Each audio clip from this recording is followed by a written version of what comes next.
नमस्कार जय जगन्नाथ। एवं को राशि जानिबा गेस करी कहतु कुंभ राशि 16 अक्टोबर रु 16 नवेम्बर। कुंभ राशि पाई सर्वसंपन्न समय आछि। नूतन भूमि क्रय करिवे, गृह क्रय करिवे, सुना गहना स्त्री पे किणिकिरी देवे। स्त्री मध्य आपण पे किणिकिरी दब। घर को नूतन इलेक्ट्रोनिक्स जिनिस मध्य आसीबो।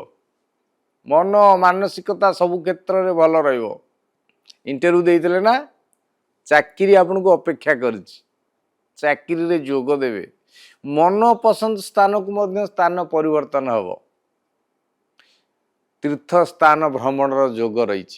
चंद्रंकर शुभ भाव एते दृष्टि रही। रविंकर बृहस्पतिंकर दृष्टि मध्य अत्यंत कुंभ राशि उपरे शुभ थिबारु सफलता ही सफलता। माटी धइले सुना पालटी जीवो। समय तिला सुना धरले माटी पालटी जाउथला।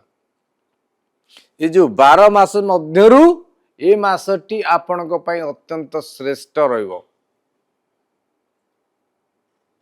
तेणु कौन सी प्रतिकार आवश्यकता नहीं, किंतु सतर्क रुहतु। माँ दक्षिण काली की दर्शन करंतु एवं खुचुरा पैसा शनिवार दान करंतु। सुखर रहिबे, समृद्धि लाभ करिबे। जय जगन्नाथ।